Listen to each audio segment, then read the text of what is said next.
Hi everyone, so this is the final lecture for the 2 weeks on disability that we've been doing, and I wanted to finish this kind of series of lectures, I guess in more of a positive way.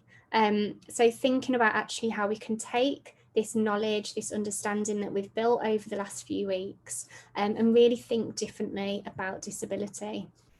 So we'll be, reflecting upon models of disability, some of those inequalities that we've thought about, and really try and think about approaching disability in different ways, how we can work with disabled people in more empowering ways, and really how we can come together as a collective to try and challenge some of those inequalities that we've identified.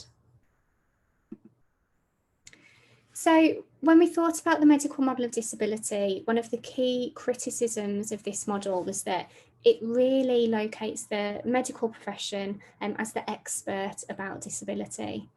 So professionals are deemed to be the ones that know the most about disability, and therefore are in the position to be able to make decisions about disability and what kind of support, access they should have to things. Now, the social model of disability was a very alternative approach to this. So this model positions disabled people as experts on disability. So based upon the idea that it's actually through the experience of disability, the experience of being disabled by society, that you can really know about disability, what that means, how it feels like.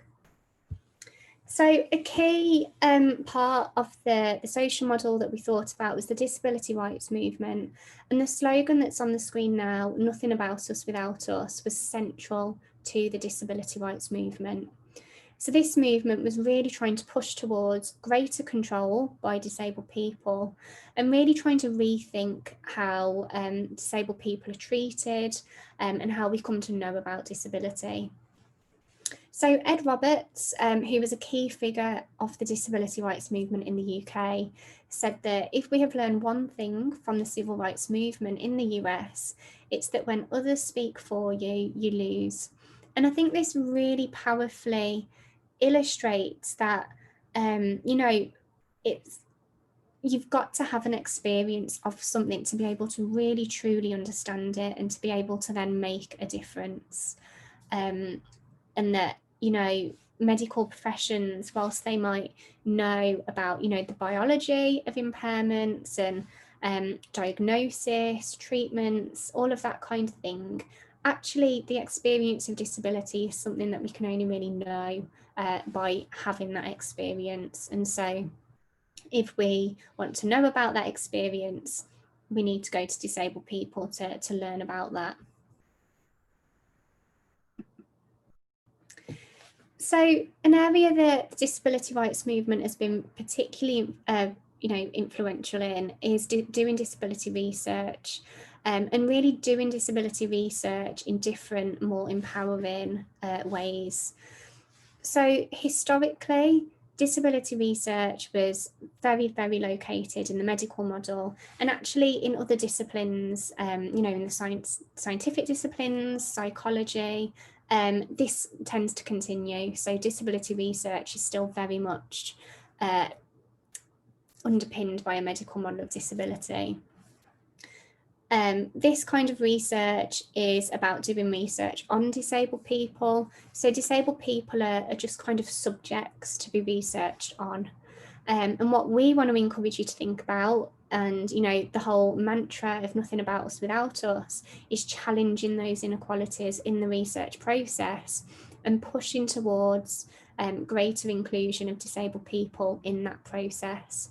So it's about working with rather than working on disabled people. So there are two kind of dominant approaches to doing disability research in this way. So participatory research provides an opportunity to harness a partnership between disabled people, organisations and academic research.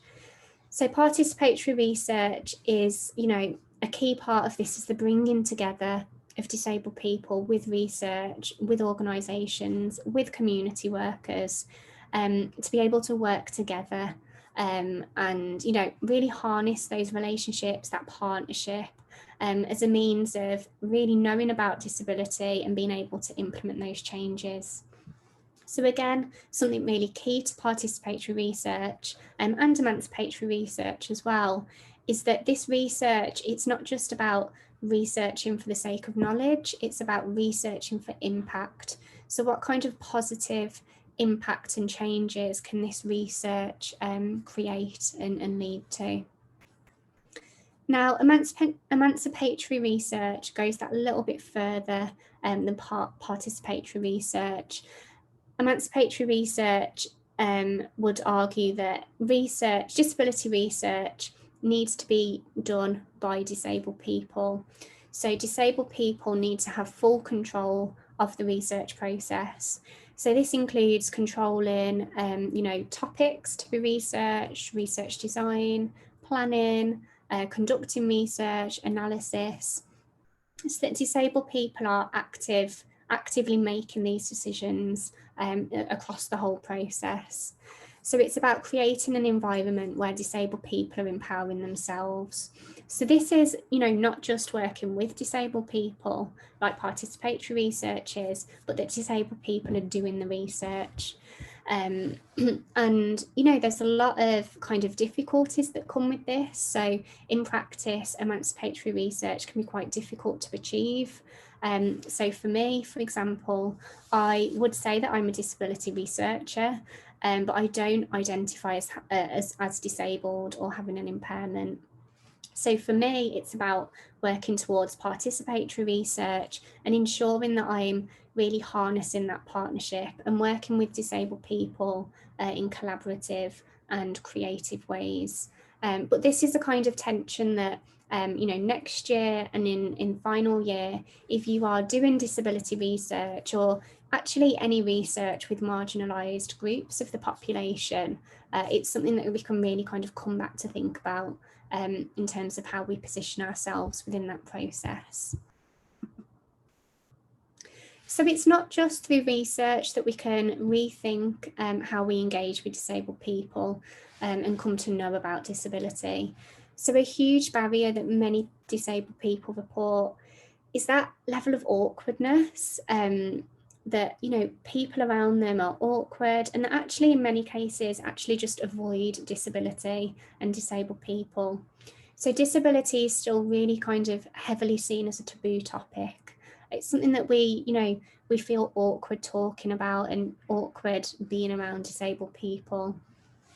And this kind of awkwardness plays out in a variety of different ways and becomes quite normal for many disabled people. So it's such a regular occurrence, which again is something that we really need to think about and problematize that, that should be the case.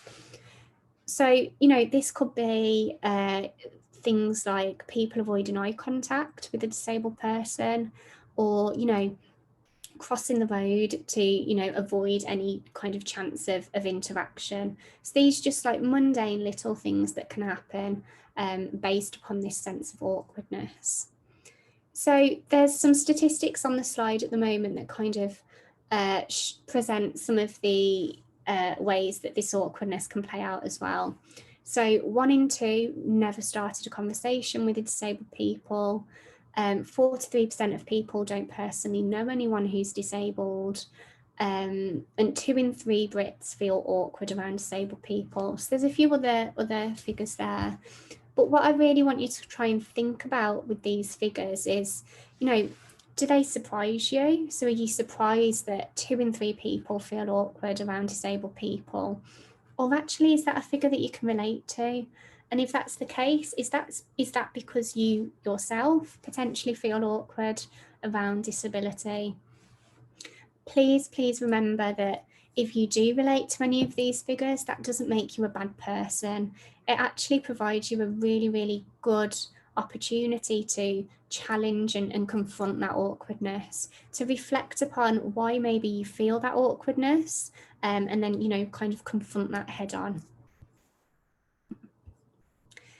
So reflecting upon our own assumptions is really, really important. And again, so thinking about those figures, if you do relate to them, try and really kind of question why that is, and then obviously learn and develop from it.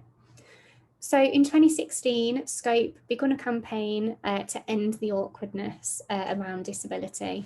So I'm going to play it now. It's just a short clip. And I want you to really try and think about some of the assumptions that come up in this video, and how, you know, by being confronted with some of these, it might encourage you to potentially rethink some of your own assumptions as well. But yeah, and this one, somebody actually wrote on Facebook, my gosh, doesn't she look like Ellie Simmons? They were actually talking about me.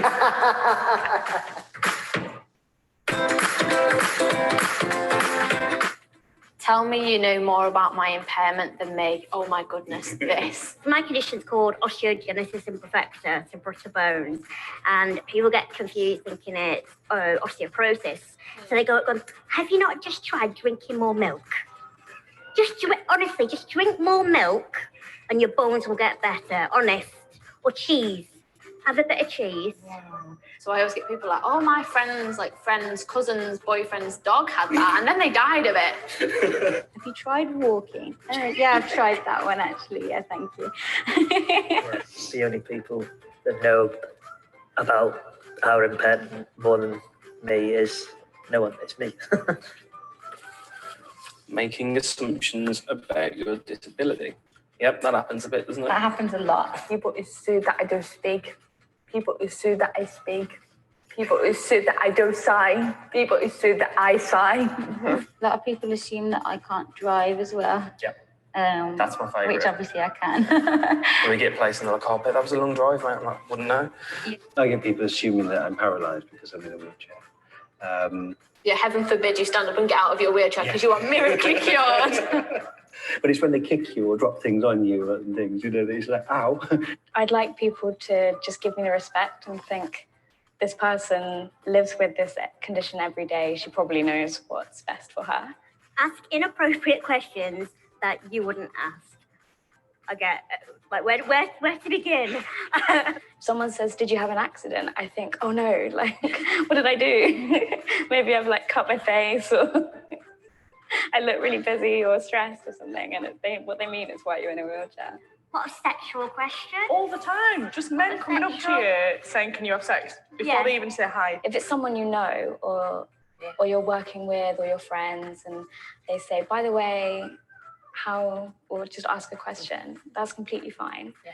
But often like on buses. I love that the best. Can I ask you? No, you don't know my name. You cannot ask me a personal question. Being avoided, okay. That works well. You feel like people avoid you when you're just trying to be nice to them and they're just avoiding you because they find you too intense. When we went to buy our house and the chap would not look you in the eyes, we bought His dogs wouldn't either, they ran away. His dogs were just judging you. I've had that quite a lot where the parent sort of guides the child around her back just so she can't see me from that angle, you know, as if like, oh God, no. Say you don't look or act disabled. I mean, I love my fashion. I go out quite a lot and, you know, kind of enjoy being in London. And people are like, oh, you dress nice considering. Like, I'm supposed to be wearing a bin bag or something. You're quite pretty, aren't you? Regardless of the whole thing. Didn't imagine that. You look after yourself, don't you? Bless you. Good on you. Good on you. Well done. Oh, true. I don't think we look like disabled like how a lot of people see it. We don't have, it's not a physical disability that we have. So. Well, it's a hidden disability. Yeah. I think it's human nature to end up in awkward scenarios. We're like the most yourself. awkward people ever. But that's the difference. Don't just be like, don't let it crush you for the like rest of the conversation. Just be like, oh, that was completely like all over the shop and awkward, wasn't it? And then bounce off it. And don't enhance the awkward by getting even more awkward after you've already said something awkward.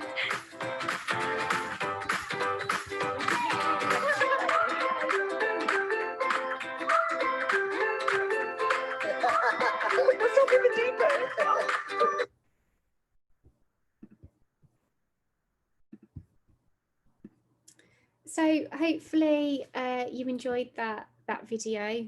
I think what that clip does really, really brilliantly is actually confront those stereotypes and assumptions in a humorous way, which I think again can make it a little bit easier to engage with, because it kind of it makes you kind of laugh at your own assumptions that you might have had. And I should say as well that there's a range of and the awkward videos on YouTube. So if it is something that you're interested in, you want to kind of show other people, there's a range of those videos. So I'd really, really encourage you to take a look.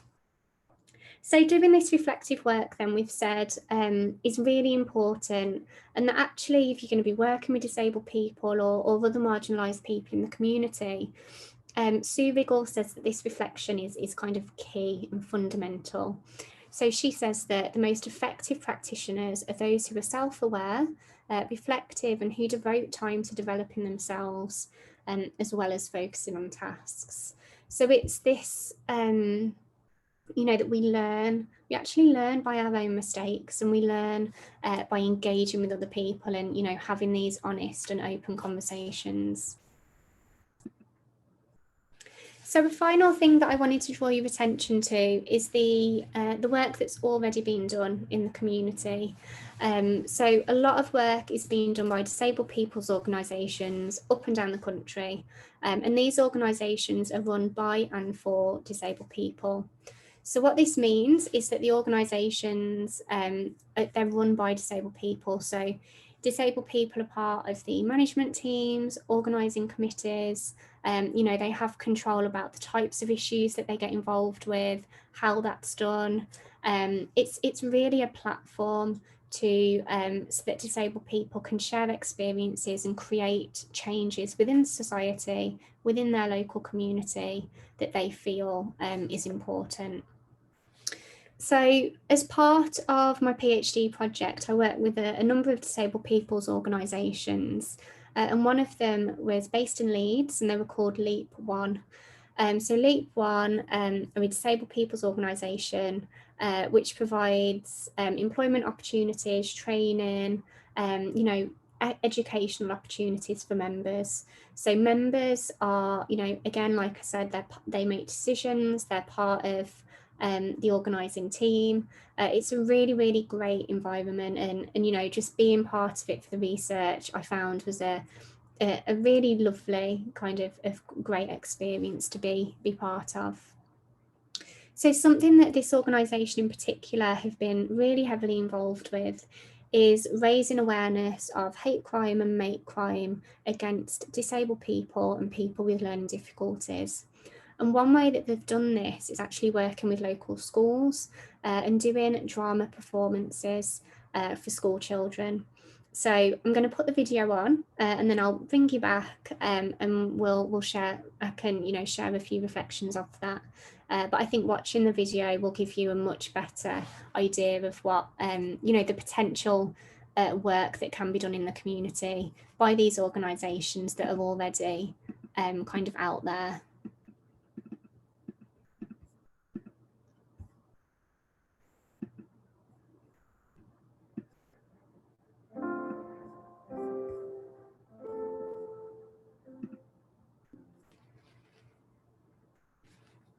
People with learning disabilities are experiencing hate and mate crimes. Hate crime can be a crime against somebody because of their race, their religion, sexuality, and disability. And mate crime is when somebody pretends to be a vulnerable person's friend for their own gain. Leap One is a self-advocacy organisation supporting adults with learning disabilities to speak up in the community. My name is Susan Hanley, and I've got a learning disability myself. I've got Down syndrome. The reason why we put on the play because some of our members have been the victim of hate and mate crime.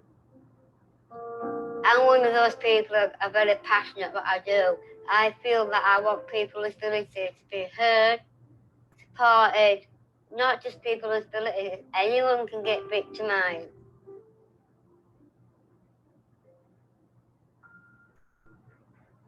So So hi, my name's Mandy. We're here today to talk about the importance of what hate crime and mate crime is. We have a few of our members that have been victims of hate crimes and mate crimes, and it's really affected them. And so we're wanting to talk to you lot today about how to report it. If you see anybody that's been a bully, that you know how to report it as well. So I hope you enjoy the show today, and thank you for inviting us. Everything in the play is formulated from our members, and then they wanted to do a performance for Year 6 school children because it's important to go into schools before they get to teenage years so that we can hopefully make a difference. Why are you reading that paper? I can't even read. Get back to school, Fickle. The show is presented in Forum Theatre, so we take two small scenes, one of them hate crime and one of mate crime, and we run the scene. Will you just leave him alone? And then we stop the scene and we allow the audience to chat about how they will change that particular incident for the better and what the characters could have done. So what we're going to do is we're going to go back in time, we're going to take all these suggestions, we're going to do our scene again. The experience in the play of mine, it's basically about bullying people, but some people pretend to be your friends and they're not your friends. Please, Olivia, do not tell people this before. People don't always know I have autism. My family do, and people where I live in do, but if someone on the street wouldn't, I think doing this play have made me realise don't be afraid of somebody, show them that you're not frightened of them. We've got some amazing feedback so far. All the pupils and the teachers, they felt that we've made a difference. So it's really important for us to continue. Without that funding, we won't be able to.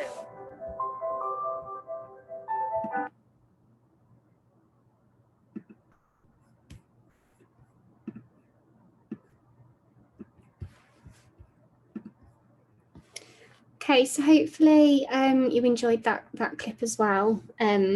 And I think I'd really encourage you to just, reflect upon how actually, that if we're thinking about changing attitudes towards disability, thinking about disability in different ways, the work that's already been done in community, is a great example of how we can do that. And I think, for me as a researcher, I feel like I've got a responsibility to be involved in those initiatives. And again, with working in health and social care, health and wellbeing, it might be that you have opportunities to work and, get involved with some of these initiatives, and just really recognising the value that comes from listening to people with experiences of disability, and then trying to move forward from that. So in conclusion then, I want to kind of encourage you to reflect more upon how we come to know about disability. So who are the experts and how might our understanding of disability then impact how we work with or behave with disabled people. So challenge where some of these ideas about disability are coming. And again, just think about, what's the impact if, I'm being told that, for example, we spoke last time about disability and welfare and, austerity rhetoric. So if I'm being told by media that disabled people are scroungers, how does that then shape my attitude towards disability and how I'm going to then behave around disabled people? In general, we spoke about that, societal awkwardness around disabled people, which is based upon harmful and, really long-standing stereotypes of disabled people. So by engaging more closely with disabled people, by questioning and really trying to confront our own assumptions, we can, try and disrupt some of those. And so reflecting upon these values and assumptions is absolutely key. So it provides us with the knowledge to be able to develop and grow as a person, but also within whatever kind of professional situation, workplace we find ourselves within. So thank you for listening to this final lecture. I hope you've really enjoyed these last few weeks on disability. It's something that I'm really, really passionate about. And if you've got any questions, please do feel free to drop into my office hours or send me an email over. I'll be more than happy to help in any way that I can. Okay, thanks very much. See you all soon.